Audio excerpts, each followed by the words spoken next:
Hello, my name is Robert. Welcome to the second video in the course where we are learning about business strategy. Now, this entire first module is going to talk about strategic position.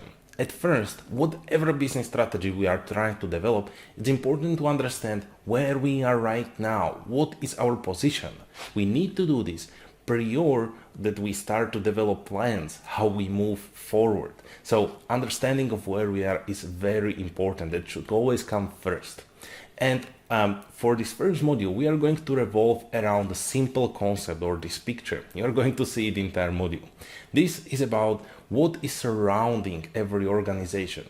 So if you imagine an organization, right around it are going to be its competitors. Then slightly outward, there will be an industry or a sector. And the most outer layer is the macro environment. For each of these, you have several models developed by scholars that can be very well used for analyzing the environment, the industry, the competitors, and so on. We will pick the PESTEL framework for analyzing the macro environment, and then we will pick Porter's 5 forces analysis to understand the industry within which every organization operates. And on the most inner level, we will pick blue ocean thinking. So 3 very interesting concepts and models. So let's go straight ahead into analyzing macro environment by using the PESTEL framework. Alright, let's analyze the macro environment using the PESTEL framework. Now, before we go into this, these really are very general factors or general forces that are influencing us. And in some of them, you will see that they are not influencing us directly, but indirectly. So PESTEL is sort of an abbreviation because we talk about political, economic, social, technological, environmental, and legal forces. Let's list some brief examples for each of these. Imagine we have a travel agency and we are working within a tourism industry. So say within political forces, well, we would have government support. All of a sudden, government started to support travel agencies and we are getting some sort of subsidies if we travel with our clients within the geographical region of given government. So they're supporting domestic travel. Well, we will of course follow this because it can provide us better profits. See, it's a force from the government that is influencing our business directly. For economic forces, we can imagine national growth rates. Say we are operating within 3 geographical regions, within 3 countries. Each of them has different national growth rate. One of them has been doing particularly well and the purchasing power has increased. Well, we can focus our resources within this region because this region, according to the purchasing power, can yield us the largest profits. Thirdly, we have some social forces.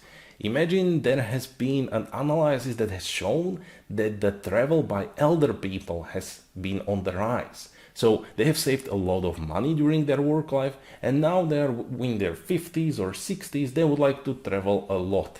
They could be great potential customers for us.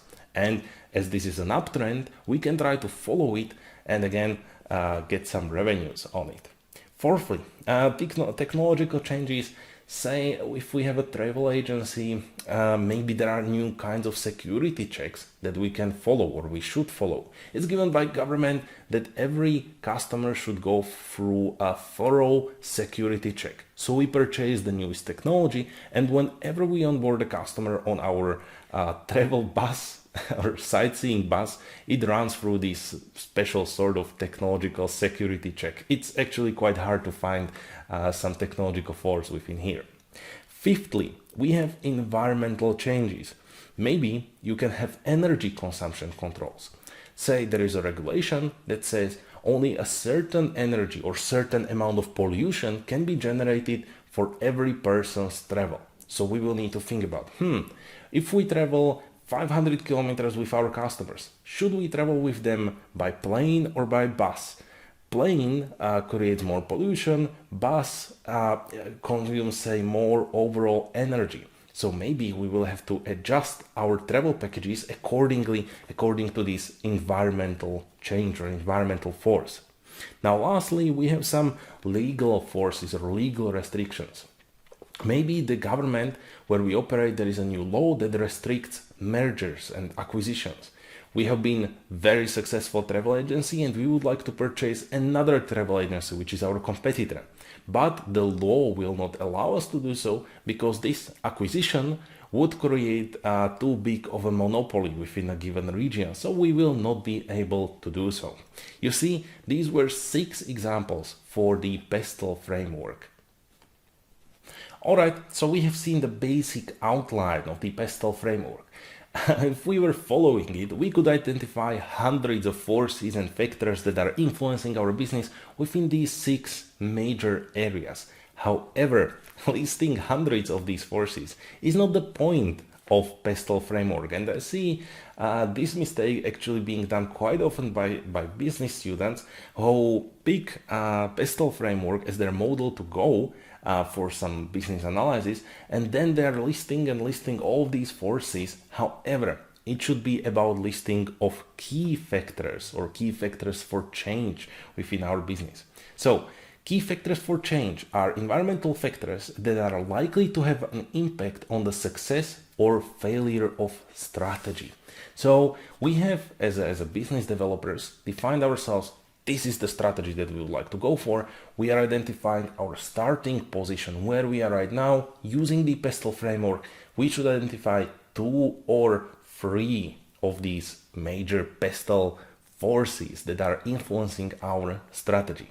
So let's imagine we are a multinational corporation which is operating globally. We have tens of thousands of employees. What could be the key factors that can PESTEL framework provide us with? First one of them can be geo-economic shift. This is a factor of how does purchasing power or economical power move around geographically.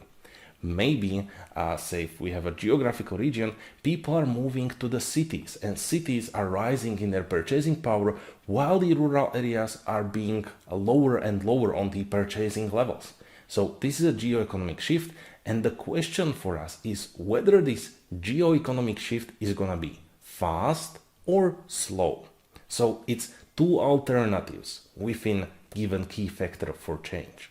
Second key factor can be financial coordination.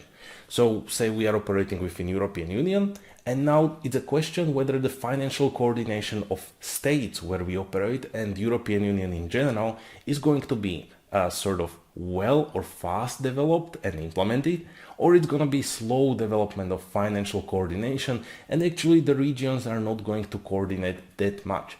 There is, for instance, a region, if we talk about travel agency, within Denmark and Sweden, which are connected through Øresund Bridge, and these 2 regions cooperate a lot, even though they are within 2 countries. So if we're operating within this region, we can count with high level of financial coordination.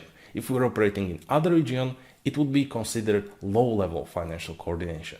So you see, we have 2 factors identified by PESTEL framework and 2 alternatives for each of these factors. Now, once we identify these factors, we can start to go for development of scenarios. So we can do some simple sort of matrix where on the left side, we are going to have either the harmonized financial coordination or discordant. And on the top, we are going to have slow geo-economic shift or rapid geo-economic shift, exactly as we talked about. Now, for each one of these, we are going to develop a scenario. What would happen? What should we do if, say, rapid geo-economic shift is happening and there is a discordant financial coordination, meaning the regions are not cooperating that well on the financial side? We would go for financial regionalism. I'm not going to talk through these scenarios. This would be too detailed explanation. And of course, it's going to be very different for each analysis. So let's stay here. If you get to this point that you develop the PESTEL framework's basics, you identify key factors for change, you identify the alternatives within these key factors, and you're actually able to list the scenarios that would happen, you have done a very good job at identifying the macro environment forces that are surrounding your organization. Now, for the final point, What should we do? We should identify impacts of these. I have actually seen business analysis where for each of these scenarios, financial impacts were very well calculated or predicted. Of course, it can never be accurate. But imagine if we keep this matrix and we would be able to assign sort of a figure based on our profits to each one of these. So say within a scenario that we are going into rapid geoeconomic shift, in general, we are going to be much more in a profit compared to slow geoeconomic shift. So this is an impact analysis, and that is a topic maybe for another video. So I think I will stop over here.